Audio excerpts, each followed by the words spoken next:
Começando então aqui com a primeira dúvida do dia, nosso aluno Luiz Carlos, na aula 43, aula de pericardite aguda, perguntou o seguinte: e se eu tiver dúvida no eletro se é um infarto com supra ou se é uma pericardite, eu posso usar trombolítico para esse paciente? E a resposta é muito categórica, Luiz: não pode. Vê só, antes da gente ir pro vídeo, só um lembrete, né? Você tá vendo aqui esse vídeo no YouTube. Se você não tá inscrito ainda no nosso canal do YouTube, você tá de brincadeira, né? Todo dia tem conteúdo novo aqui, gratuito, cardiologia na prática, que você precisa saber. Então, se você não tá inscrito ainda, clica aqui embaixo em inscrever-se no canal para você não perder nenhuma novidade. Se eu tenho um paciente com infarto com supra ST, por que eu faço trombolítico nesse paciente? Primeiro, ele tá com a artéria fechada, né? A princípio, e não tá passando sangue nenhum lá. E se eu reperfundir essa artéria, quanto mais precocemente eu fizer isso, o sangue volta a correr lá, você limita o tamanho do infarto e isso diminui a mortalidade no paciente. Lembrando do clássico estudo, o ISIS-2, para mim o estudo mais importante da história da cardiologia, que aconteceu ali na segunda metade da década de 80 e que mostrou uma diminuição relevante de mortalidade, mesmo com a boa e velha streptokinase.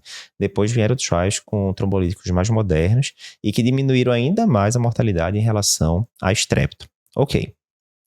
Contudo, no paciente com infarto com supra e em qualquer outro paciente que você usar o trombolítico, você sempre tem uma possível desvantagem, que é o quê? O trombolítico aumenta bastante o risco de sangramento.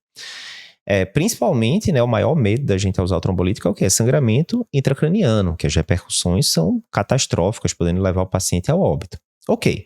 Contudo, na hora que você está com um paciente com infarto com supra, que está na janela terapêutica para trombólise e que não tem contraindicação absoluta trombolítico, né? O paciente não tem lesões intracranianas, o paciente não está com a suspeita de secção de aorta e por aí vai. Você tem grande vantagem com o uso do trombolítico em relação à diminuição de eventos isquêmicos e o risco de sangramento não é alto. Ou seja, o benefício supera e muito o possível malefício. Ok. Já quando você vai para a pericardite aguda, que pode dar supra no eletro, que pode gerar dúvida de fato. Se você fala, rapaz, olha, eu estou em dúvida, eu vou trombolizar. O que é que acontece? Esse paciente com pericardite aguda, ele tem alguma possibilidade de ter benefício com trombolítico? Zero, concorda? Porque na fisiopatologia da doença não tem nada de vaso obstruído, enfim. Então, zero possibilidade de ter benefício. E o risco de malefício continua, inclusive, né, de sangramento e tal. Inclusive, o paciente com pericardite aguda, por ele ter o pericárdio mais inflamado, né, os vasos mais ingurgitados de sangue, etc., tem risco de algum desses vasos que estão ali no pericárdio, né, microvasos, romperem e causar, por exemplo, um tamponamento cardíaco hemorrágico, né, que pode levar o paciente a óbito rapidamente. Então, a gente deve sempre lembrar da máxima, né, da medicina, que é, primeiro, não cause o mal. Primeiro, não cause o mal.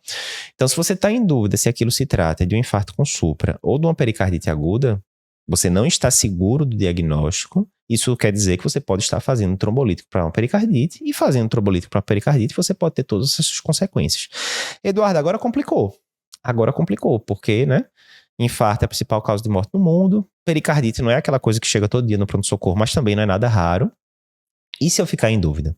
E aí a dica é o seguinte: adquira conhecimento para que essa dúvida não surja, né? Ou, enfim, fique cada vez menos provável de acontecer. E é isso que a gente vai abordar aqui hoje. Tem vários macetes para a gente separar um eletro de pericardite e um eletro de infarto agudo do miocárdio.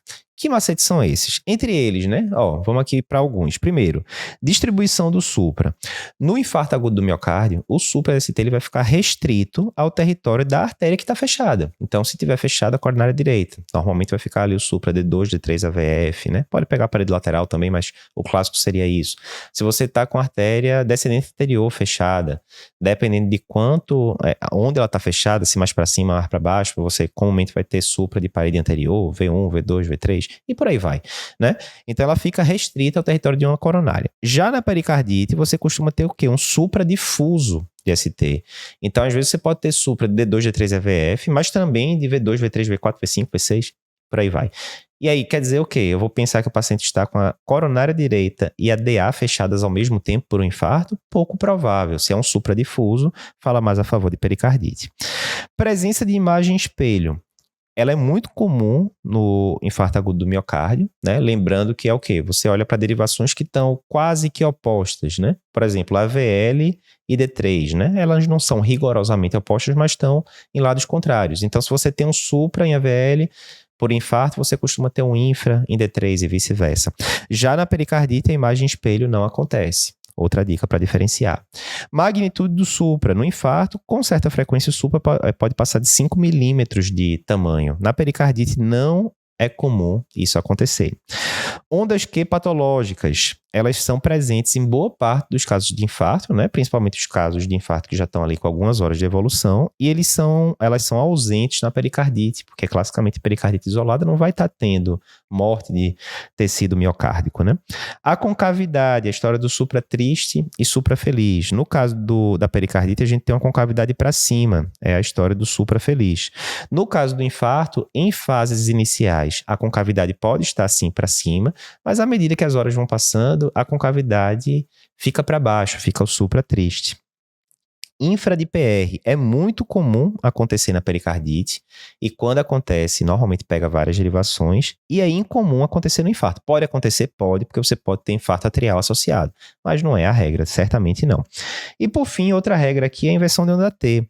A inversão de onda T no infarto ela vai acontecer enquanto o supra ainda está presente, enquanto que na pericardite, tradicionalmente, primeiro o segmento ST volta ao normal, não tem mais supra, para depois inverter a onda T.